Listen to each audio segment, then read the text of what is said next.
নমস্কার সবাইকে, আশা করি আপনারা সবাই ভালো আছেন। মহুয়ার নতুন আরেকটি ভিডিওতে আপনাদের সবাইকে জানাই অনেক স্বাগত। এখন ঘড়িতে বাজে ওই 6টা মতন, আর এখন থেকেই আমি আমার ভিডিওটা শুরু করলাম। সকালে ঘুম থেকে উঠেই একটু ফ্রেশ হয়ে চলে এসেছি রান্নাঘরে। সবার প্রথমে বসালাম ডোডোর স্নানের গরম জল, তারপর ওর জন্য বানাচ্ছি ছাতুর শরবত, যেটা খেয়েও স্কুলে যাবে। ওর যেহেতু ছোট থেকেই ঠান্ডার ধাঁচ, তাই ডাক্তার ওকে বলেছে যেদিন যেদিন ও সকালে স্নান করবে ওকে যেন একটুখানি গরম জল মিশিয়ে স্নান করানো হয়। আর এখন তো প্রত্যেক দিনই স্কুলে যাচ্ছে, সকালে স্নান করতে হচ্ছে, তাই জন্য একটু গরম জল মিশিয়ে ওকে স্নানটা করাচ্ছি।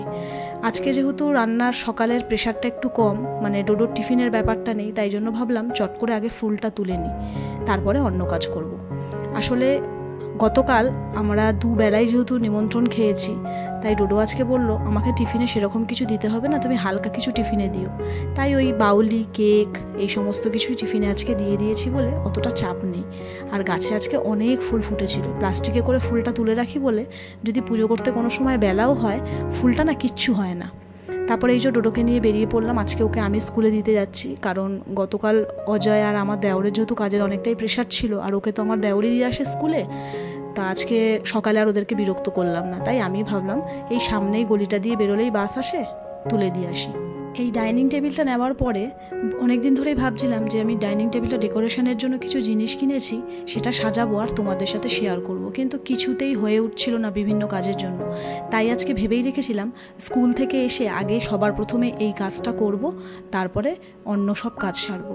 তো সবার প্রথমে তো আমি কলিন দিয়ে টেবিলটা পরিষ্কার করে নিলাম। আর দেখো, এইটা আমি মিশো থেকে অর্ডার করেছিলাম, উডেন ট্রে।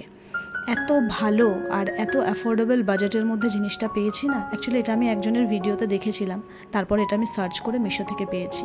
আর তার মধ্যে এই যে সাইডে এই যে জিনিসগুলো দিয়েছে না, মানে পুরো মনে হচ্ছে যেন সত্যিকারের, বাট আমার মনে হয় না এটা একদম রিয়েল কাঠের, বাট খুব সুন্দর। তারপর আমি এই ফ্লাওয়ার ভাসটাও কিনেছিলাম, এটাও মিশো থেকে, খুব সুন্দর।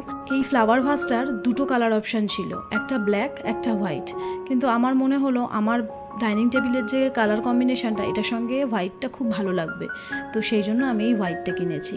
আর বেশ কয়েকটা জিনিস কিনেছি অ্যাফোর্ডেবল বাজেটের মধ্যে। তার মধ্যে দেখো এই 4টে বুদ্ধর মূর্তি, মানে শোপিস টাইপের, খুব পছন্দ হয়েছে আমার এগুলো। আর আমার বাড়িতে এসে যারা যারা এই শোপিসগুলো দেখেছে তারা প্রত্যেকেই বলেছে খুব সুন্দর হয়েছে। তো তারপরে আমার কাছে এরকম কিছু কালারিং স্টোন ছিল, যেহেতু আমার বাড়িতে অ্যাকোরিয়াম আছে, আর অ্যাকোরিয়ামে সাজানোর জন্য অজয় এরকম বিভিন্ন ধরনের স্টোন কিনতে থাকে, তো এগুলো ছিল বলে ভাবলাম এই ট্রের মধ্যে যে খালি জায়গাগুলো আছে তার মধ্যে এই স্টোন দিয়ে এগুলো ভর্তি করে দিই। প্রথমে ভেবেছিলাম ওই গ্রাসের যে ম্যাটগুলো হয় আর্টিফিশিয়াল, সেটা ছোট ছোট করে কেটে লাগাবো, তাও ভাবলাম যে না, এরকম সাজিয়ে দেখি, তো বেশ ভালোই লাগছে দেখতে। তো এটাকে একদম সাইড করে দেবো। তারপরে কালকে বিশালে গেছিলাম, সরি কাল না, পরশু দিন। তো ওখান থেকে এই টেবিলের ম্যাটগুলো কিনে নিয়ে এসেছি। এত ভালো কি বলবো, নিজেই ভালো ভালো বলে যাচ্ছি তখন থেকে, যেহেতু নিচে গ্রিপারগুলো আছে না, একদম নড়ছে না, মানে খুব সুন্দর টেবিলে বসে আছে। তো তারপরে এই ট্রের মধ্যে দুটো কৌটোতে একটু গোলমরিচের গুঁড়ো, নুন আর সসটা রেখেছি, আপাতত রেখেছি, পরে আমি এই ট্রেটা আর কন্টেনার দুটোই চেঞ্জ করে দেব।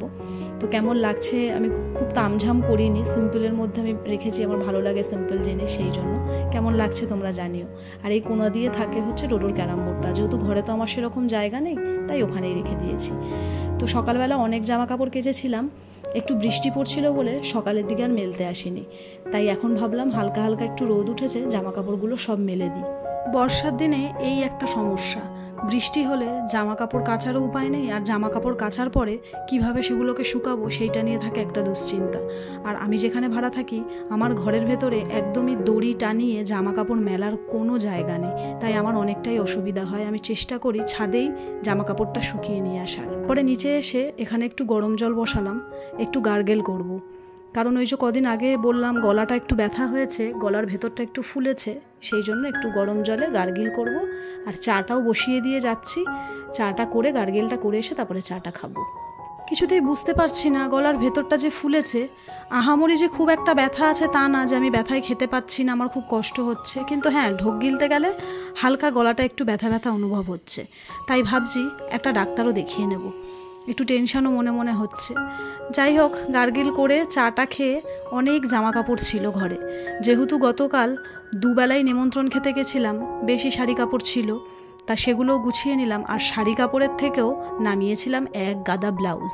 কোন ব্লাউজের সাথে ম্যাচিং করে শাড়িটা ভালো লাগবে কিছুতেই বুঝতে পারছিলাম না, তাই 5-6টা মতন ব্লাউজই নামিয়ে নিয়েছি। আমাদের মেয়েদের তো এইটাই হয়, যাওয়ার আগে কোনটা পরে যাব না পরে যাব এটা নিয়ে মাথা খারাপ হয়ে যায়, তারপর সেই জামা কাপড়গুলোরই পাহাড় জমে যায়। তাই জামা কাপড়গুলো একে একে গুছিয়ে নিচ্ছি। আর এখানে আমি ওই স্ট্রেটনারটাও বার করেছিলাম, কোথাও যাওয়ার আগেও একটু চুলটা হালকা করে স্ট্রেট করে দিই। এটা আমাকে মা দিয়েছিল। মা একসাথে একটা স্ট্রেটনার আর ড্রায়ার কিনেছিল, ড্রায়ারটা মা নিয়েছিল আর স্ট্রেটনারটা আমাকে দিয়েছে। তো সব সময় করি না আমি, চুলটাকে যতই এইসব জিনিস চুলের ওপর না ইউজ করা যায় ততটাই আমি খেয়াল রাখি। ওই যখন কোথাও যাই মাঝে মধ্যে একটুখানি ইউজ করি। আর আজ অবধি এখনও অবধি আমি কোনোদিনও কিন্তু পার্লারে গিয়ে চুলের কোনো রকম ট্রিটমেন্ট করাইনি, না কোনোদিনও স্পা করেছি। আর স্ট্রেটনিংয়ের কথা তো তুমি বাদই দাও, ওই যখন এখানে ওখানে কোথাও যাই ঘরে হালকা করে নিজেই একটু স্ট্রেটনার দিয়ে স্ট্রেটনিং করে নিই। আর গতকাল ওই যে বললাম যে জন্মদিনের অনুষ্ঠানে গেছিলাম, ওখান থেকে প্রত্যেকটা বাচ্চাকে এইরকম একটা করে রিটার্ন গিফট দেওয়া হয়েছে। এত সুন্দর হয়েছে, একটা ঘড়ি দিয়েছে দেখো, ঘড়িটার ভেতরে একটা ছোট্ট গোপালের ছবি রয়েছে, যেটার জন্য ঘড়িটাকে আরও বেশি সুন্দর দেখতে লাগছে। আমার খুব পছন্দ হয়েছে, প্রত্যেকটা বাচ্চাকে দেওয়া হয়েছে, খুব সুন্দর ঘড়িটা। তো তারপরে এখন ব্রেকফাস্টটা করে নেবো। আজকে ব্রেকফাস্ট করিনি, মানে ঘরে বানাইনি, দোকান থেকে একটু কচুরি আর ছোলার ডাল আনিয়েছিলাম নিরামিষ। তো তারপরে খাওয়া দাওয়া করে আজকে রান্নার আর সেরকম কিছু ভিডিও শেয়ার করিনি, কারণ আজকে ওই নর্মাল আলু ভাজা, ডাল, মাছ ভাজা এইটাই রান্না করেছি, তাই ভাবলাম আর কি শেয়ার করব। আজকে যেহেতু অনেক তাড়াতাড়ি দুপুরবেলার খাওয়া দাওয়া, রান্নাঘরের কাজ এই সমস্ত কমপ্লিট হয়ে গেছিল, তাই ভাবলাম রাতের তরকারিটা বানিয়ে রেখে দিই। যেদিনকে দুপুরবেলা ডাল ভাত রান্না করি সেদিনকে আমাকে রাত্রিবেলা আলাদা করে রুটি খাবার তরকারিটা বানাতে হয়।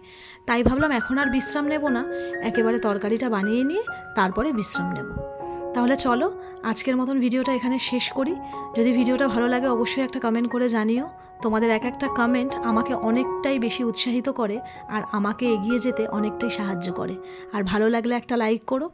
খুব তাড়াতাড়ি দেখা করবো নতুন আরও একটা ভিডিওর সাথে। ততক্ষণের জন্য সবাই ভালো থেকো।